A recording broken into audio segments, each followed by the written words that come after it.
Yeah, this is just first time we ever met. So before we jump into the session, Power and Community, I just want us to give a like brief information about one of ourselves. So maybe I can start. Yeah, I'm Dane. I work at Crypto.com as a BD in an NFT marketplace, and I mostly collaborate with creators, brands, and companies to collaborate with NFT projects. Yeah, it's really nice to be here, and it's really nice to be a session with you guys. Yeah, I'm Prakash from, I'm blockchain lead at Chingari. It's like a leading Web3 social platform. Yeah, the mics are not. Hello. Yeah, you got it. Okay. Is it working now? Yeah.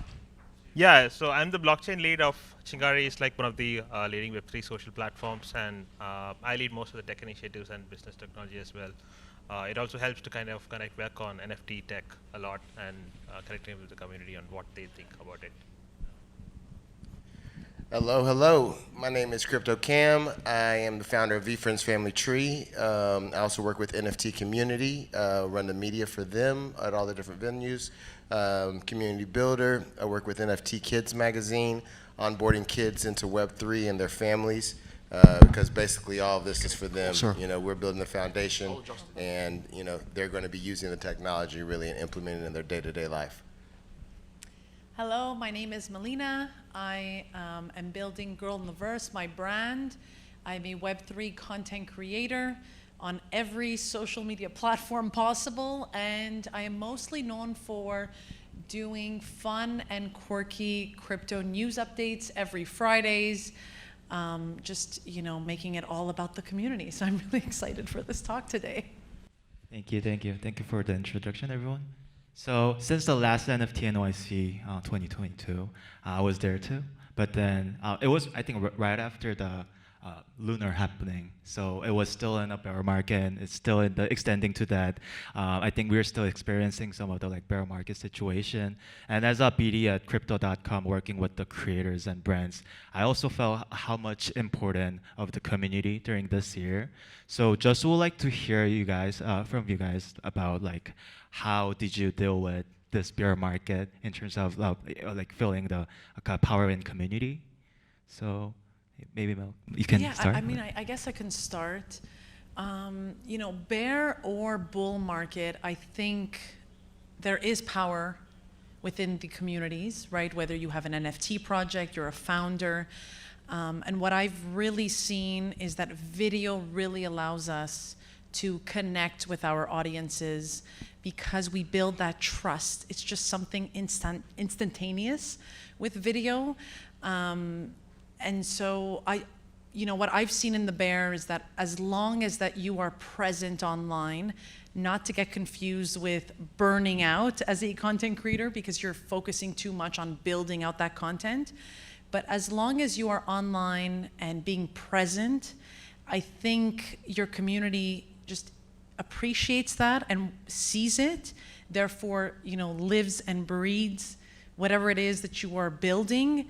And yeah, I just think as long as you are doing video and you're present and you're being authentic and you're telling your community what's going on, like, yes, we're in a bear, but here's what we're doing, here's what we're focusing on.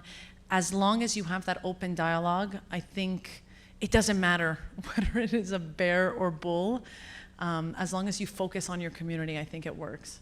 Yeah, I definitely agree with you on that. I think with the way the market's been, it's shifted everyone's perspectives back, taken away from, well, what's the floor price or what's the ETH running for? It's really shifted that perspective to the community because the community is what's been giving, the projects or movements or whatever the value, or the valuation. Over the past year, I've seen like my relationships within the communities that I'm in really get stronger and build more, because, shifting the focus from necessarily making dollars to more making relationships, And so I think it's been a good thing, actually.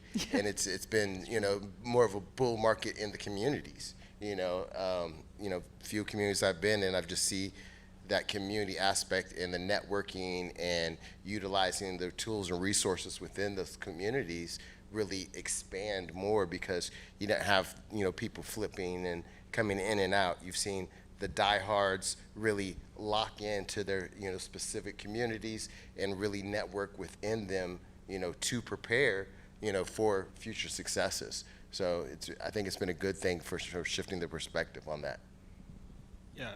To add on to that, I think adding a bit more perspective on how I think I don't know why it's not working. Yeah, closer.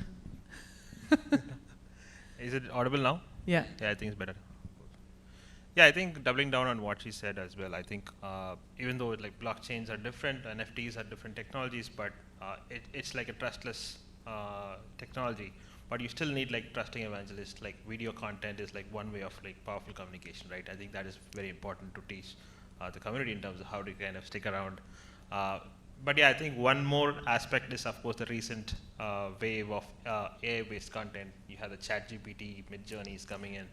So one thing that a lot of people don't realize is, but it's not going to create powerful video content all out of nowhere. But that is something we have the powerful power and control towards.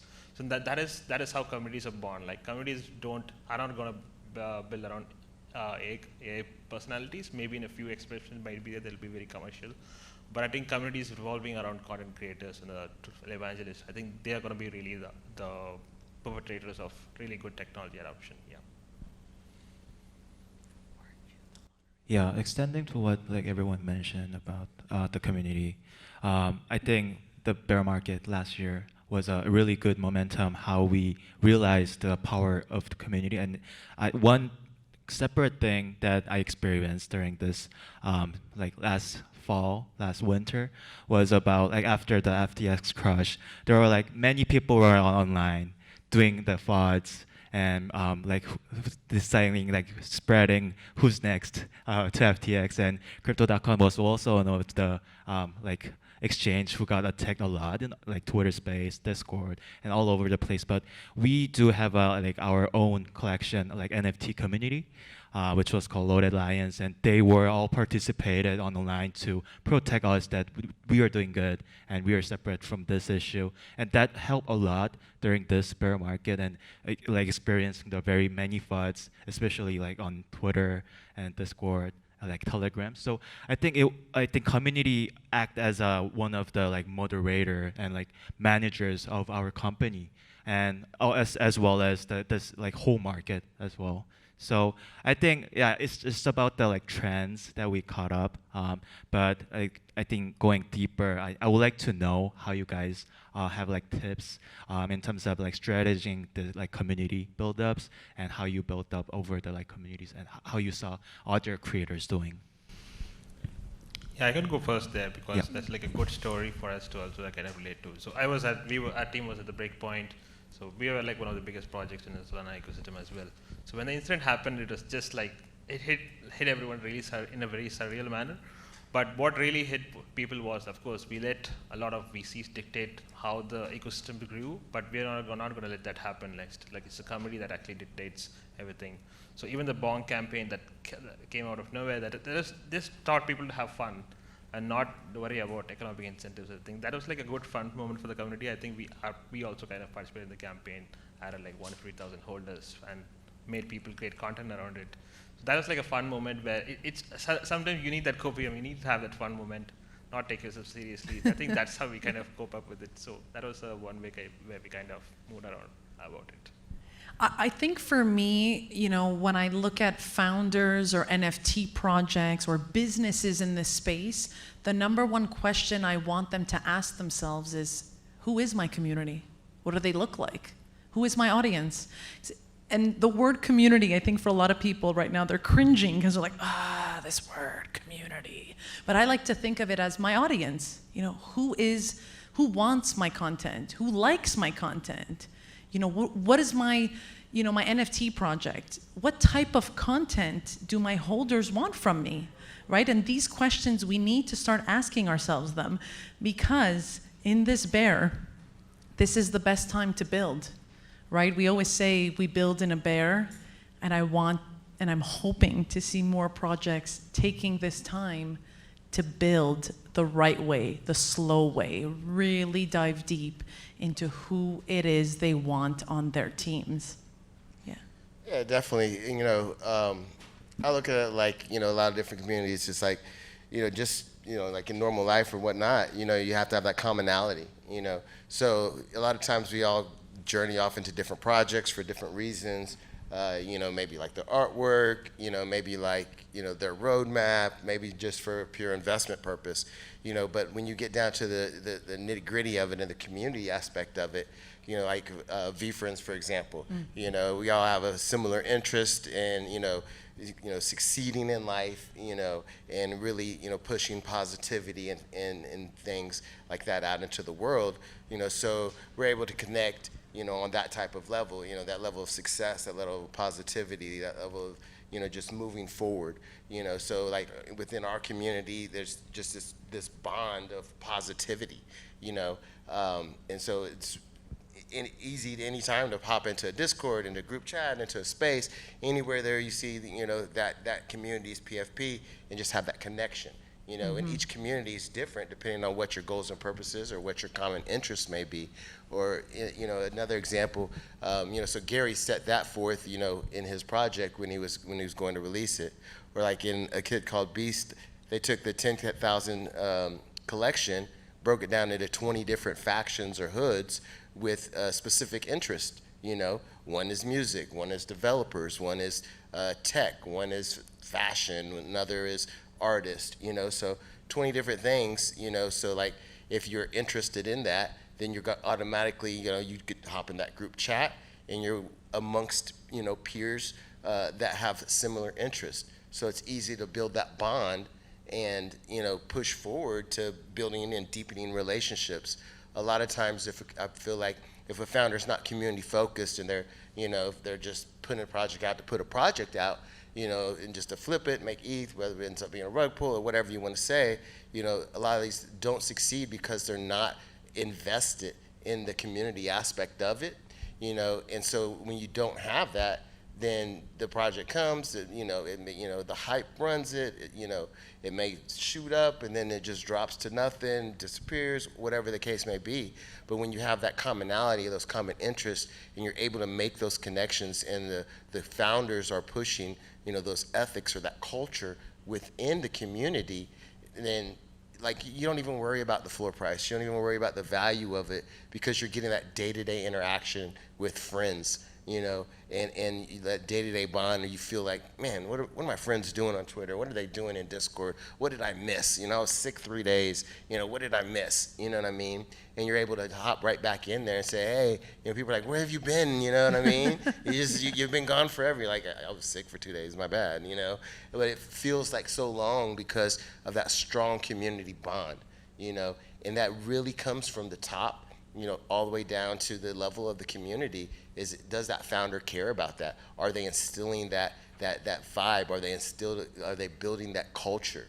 And if that can be told in any Discord, in any group chat, in any space where you'll see those common, PFPs or other PFPs that are, they like the vibe, they like the discussions of that community or the feeling of it. You don't even have to own, a lot of those communities or the communities we're in, you don't even have to own the PFP to be part of their community. You just got to show up, like you said, and be present, and that's the great thing about Web3 is how we take these projects and we can dissect them down into any mannerism that really is accustomed to our own individual lives, and my feelings. So like that's what I look for when I'm looking, for project. I care a little bit about the roadmap. I care a little bit about, the background and things like that. But like, I'm really wanting to see like, what's that community aspect? What's that vibration, going on in the spaces, in the Discords, in the discussions, and how are the founders responding to that? Yeah.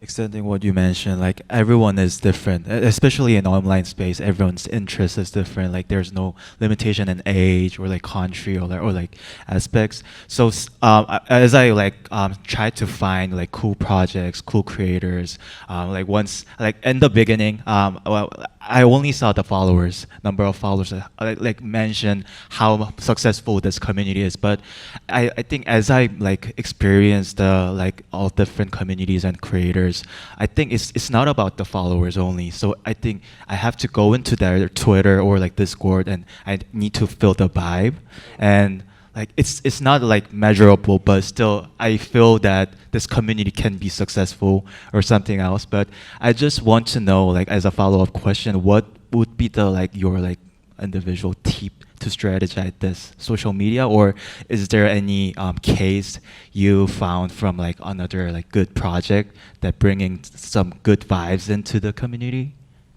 Yeah, I can go first on that. So as a social media platform, we encounter interactions with a lot of content creators. So the one thing about social media is like you have a lot of followers, comments, but there's always like one section of comments that's gonna be hurt you the most. So that I'm pretty sure you can relate to that. So when these things happen, of course, the NFTs is like one way of having connected to the community with who have skin in the game. It doesn't even need to be like it can be literally like a free mint and have like a token gated access. This is some experiment we had tried, but that had like a much positive effect on our content creators. So that gave them like much more belief in what they're actually building, and like people who really care about what they really want. And this created like a much more positive cycle in the way. So the creator tooling is very important. It's very much important that you care for the creators as well as the quality of user interaction they get. So that actually has like gives us like a better advantage of looking at things compared to like big platforms where more the users, then more the amount of short-term pain that can happen. But I think the community and the skin in the game kind of has a like positive impact on content creators specifically. Go ahead. He said, what other tips? I'm sorry. Like which social media, Yeah. is social media good? Thank you. What I'm looking for is like, and I agree with you, like on the followers, sometimes, that gives you that first perspective, but, I've realized that, like you said, sometimes the smaller amount, it seems like you're getting more out of it, you know what I mean? Because it may be 100 people, 200 people, but if they all have common interests and common goals, that might be the right group for you, Early on in the space, I was in a project and, it didn't end up going anywhere. I still have a whole bunch of them in my wallet and everything, but the community that we had in that Discord, like we all still talk, you know what I mean? The project's come and gone, any type of flip or anything like that, the opportunity has come and gone, but the value that still was created within that community, and we were a small community, maybe a couple hundred people, but like we're all still in group chats together, we all still stay in contact, we meet up, still IRL events and things like that. But what I was looking for when I joined that was like the interactions and the discussions, amongst everybody that, that were popping onto the lines or it wasn't spaces at that time, but, in the Discord and stuff like that. And like what they're talking about, what they're joking about, what serious information, like who's giving, good feedback or giving good alpha, if you want to call it, are they looking at the same type of things I'm looking at? Do they have the same type of, goals that I have? That's the things that I'm looking at when I'm Discord jumping or space jumping or whatever it is what are their topics? What's on everybody's minds? What are their goals? What are their dreams? Where they come from? Do we have common types of backgrounds? And it's because it's people all over the world. So you may be from a different country than I am, but we may have some type of similarities in how we came up. We may have some similarities in where we want to go. And so like those are the things that I look for when I'm looking to join a community, be part of a community, and even build a community. Because without some type of similarities, some type of commonalities, this is just a nice person, but it may not be someone you want to reach out to, in the DM or behind the scenes or whatever the case may be, or go hang out with, You may just be there because you have a similar taste in the type of art, But when it's really building that community and really going deeper into that relationship, point, it's nice that we're able to, have Discord and, Twitter Spaces and, all these different activations and applications, telegrams that, we can talk in and through and communicate through, but it's really about what's the core root of what's being said, what's being done, what's being accomplished, what's being driven towards, for me. I think we should be using social media. I know it's still very Web 2-ish, but there are a lot of Web 3 social media apps that are coming. But when I think of myself as a creator, I mean, of course I'm going to be using social media. And which one? I say everyone. Each social media app. It doesn't hurt to be on all of them. But again, I think it also boils down to what is it that you want to show. You know, when someone goes to Google you, what are they going to find? Because Twitter, not much there. But if you build a YouTube channel, if you're on TikTok, which may or may not be banned, we don't know, right? Like Instagram, Facebook, LinkedIn.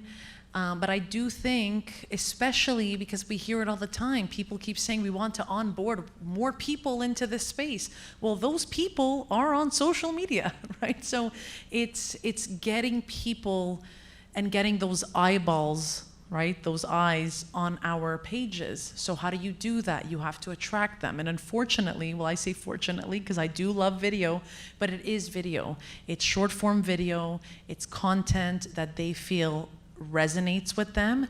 But I think the hardest part, even for myself, is getting those people to care.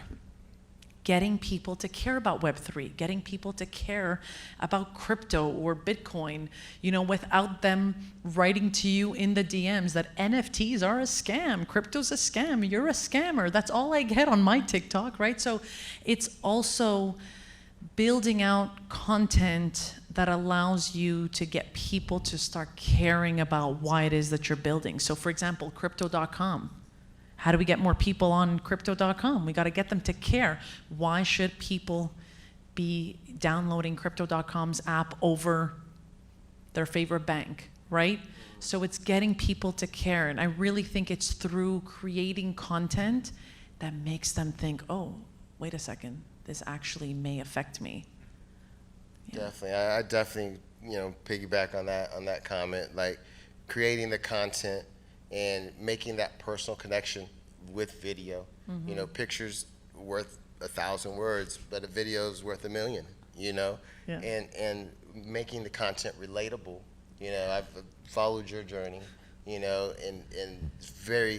you're very passionate, and very friendly.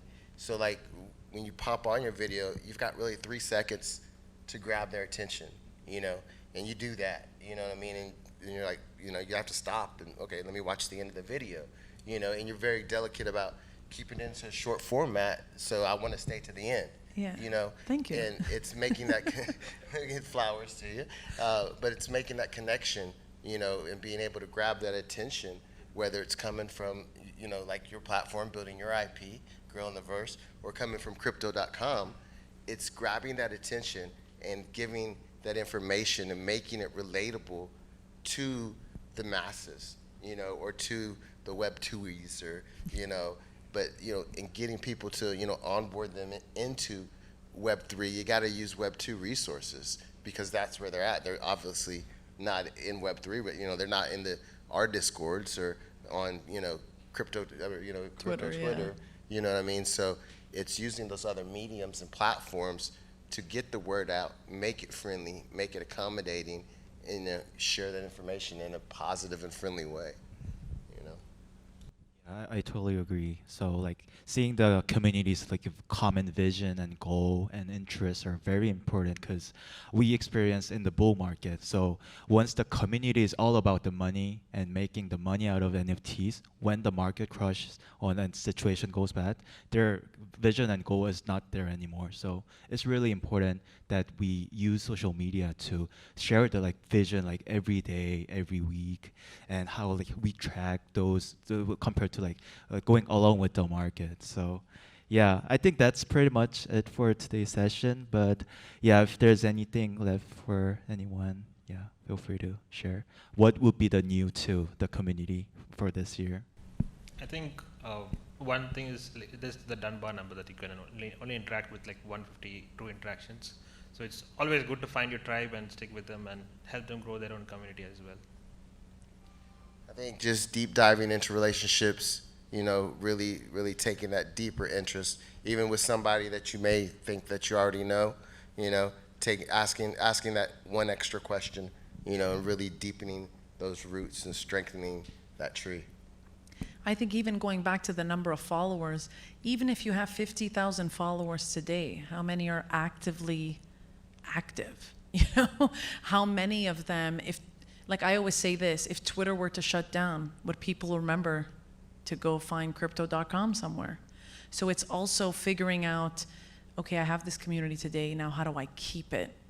And it's maintaining that community. And that's why I keep saying, I hope that in this bear, the founders and projects and builders and businesses are thinking about those 50K followers. Oh, we got a question.